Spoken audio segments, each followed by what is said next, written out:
Bonjour Othman Nasrou, Bonjour. merci d'être avec nous ce matin. Vous êtes élu de banlieue à Trappes dans les Yvelines. 4 policiers mis en examen à Aulnay-sous-Bois, dont un pour viol sur un jeune homme âgé de 22 ans. Ce matin, vous pensez à qui? Plus aux policiers ou à la victime? Je pense à la justice, et c'est pas pour faire de la langue de bois, on va être clair sur ce genre d'affaires, il faut être extrêmement prudent, il faut absolument garder son calme.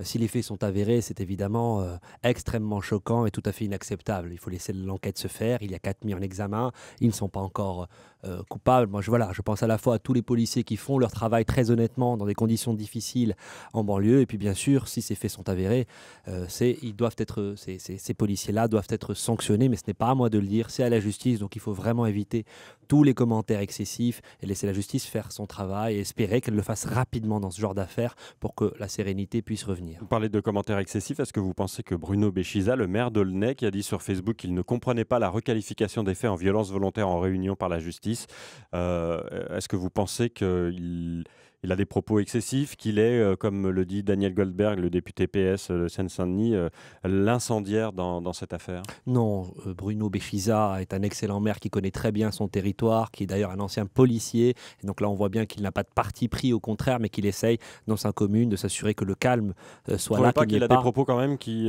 penchent plutôt du côté des policiers? Non, en l'occurrence, je crois qu'il trouvait que la qualification était trop légère. En tout cas, c'est ma compréhension de son propos, mais c'est lui qui connaît le terrain Mm. et il est là pour assurer le calme dans sa commune. Donc voilà, moi je suis tout à fait, je comprends parfaitement la position qu'il a. Au contraire, c'est quelqu'un de très courageux là-dessus et tout le monde lui reconnaît, donc j'ai pas de difficulté. Ceci étant dit, il est, lui comme moi, on sera tous d'accord pour dire que c'est à la justice de faire son travail, qu'elle le fasse vite pour que la lumière soit faite et que chacun ensuite puisse trouver une forme de sérénité. Vous êtes élu Les Républicains. Est-ce que justement dans l'affaire Fillon qui occupe votre camp, vous trouvez que la justice va trop vite? Elle ne va jamais trop vite. Ce qui est bizarre, C'est c'est qu'elle intéressant. arrive à ce moment-là sur des faits qui, effectivement, sont Est-ce que c'est connus. bizarre ou est-ce que c'est salutaire avant l'élection présidentielle? Ben, on aurait préféré quand même que sur des faits qui datent de 98, quand même, pour certains, on ait pu avoir ce débat avant, ce qui est désagréable. Et là, on voit bien qu'il y a quand même une volonté de perturber la campagne, que ce soit fait à 3 mois de l'élection présidentielle. Ceci étant dit, ça Est-ce n'épuise que pas le vous, chez Les débat. Républicains, vous n'auriez pas pu être au courant aussi avant, ou en tout cas dénoncer, ou alors être carrément irréprochable? Alors là-dessus, c'est sur ce dernier point, je crois qu'on a tous des efforts à faire parce que je crois qu'on a changé d'époque.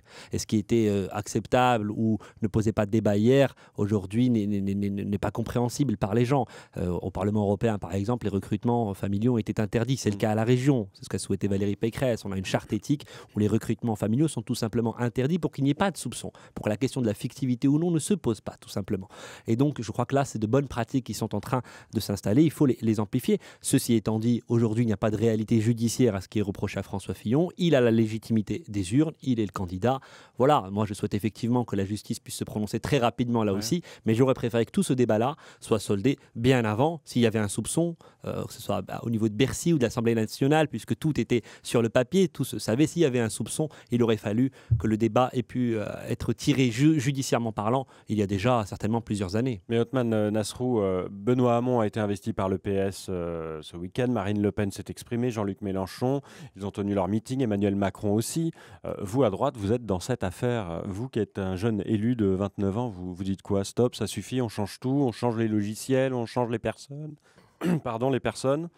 Alors qu'il faille changer les logiciels, ça faisait peu de doutes, mais Ouais. on essaye de faire bouger un certain nombre de lignes. Et voilà, encore une fois, le travail qu'on fait à la région en dit long là-dessus. Ceci étant dit, moi je ne pense pas que ce soit cette affaire Fillon simplement qui cristallise les choses. Je ne vous dis pas que c'est un moment agréable, je ne vous dis pas que le débat public va en sortir renforcé, mais c'est vraiment au contraire, il faut qu'on arrive à tirer le débat vers le haut. Et là, on est enfermé effectivement dans une polémique.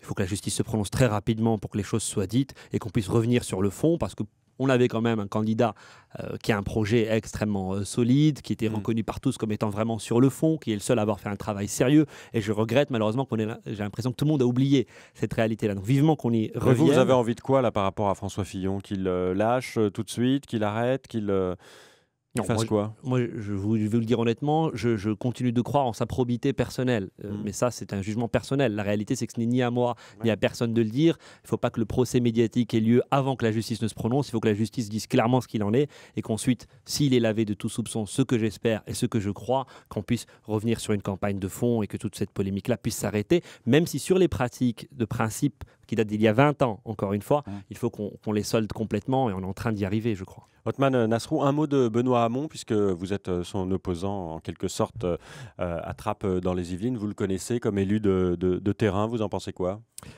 Bien, moi, je pense qu'il faut juger les gens sur leurs actions concrètes, pas simplement sur les slogans ou sur le puissant imaginaire, comme il dit lui-même, qu'il souhaite insuffler. Et je dois regretter que sur le plan local, à Trappes, notamment, ce n'est pas quelqu'un qui, me semble-t-il, fait avancer l'intérêt général. Moi, je lui reproche de tenir un discours dangereux, de jouer avec un certain nombre de peurs, d'alimenter une forme de repli identitaire, c'est-à-dire que c'est quelqu'un qui, effectivement, est sur des thèses où il consiste à expliquer qu'il y a la France d'un côté et les minorités de l'autre, et ça je trouve que c'est délétère pour notre cohésion sociale.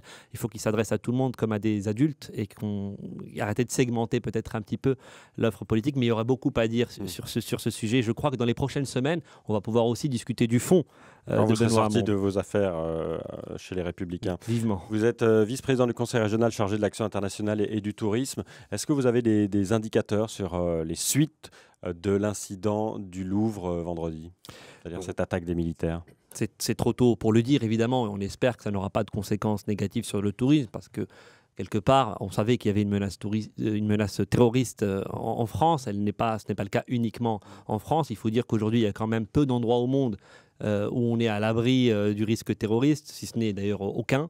Donc à partir de là, il faut savoir raison garder. Et c'est sûr que ce ne sont pas des événements qui encouragent la reprise touristique. À ce stade, il n'y a pas de raison de s'alarmer puisque la réponse sécuritaire a été efficace. Là-dessus, il faut saluer ce qu'ont fait les pouvoirs publics d'ailleurs, il faut le dire clairement, et le succès de l'opération Sentinelle. Il faut certainement renforcer encore ces mesures. C'est ce que nous faisons à la région. Nous allons déployer des commissariats mobiles sur les sites touristiques cette année dans une convention avec le ministère de l'Intérieur. On y consacre des moyens dédiés à la sécurité touristique. Pas de changement depuis vendredi, quoi. Non, écoutez, on croise les doigts. On espère évidemment que cette menace terroriste continue d'être jugulée et puis on se bat.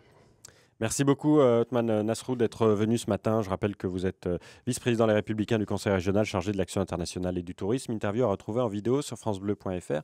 Bonne journée. Merci.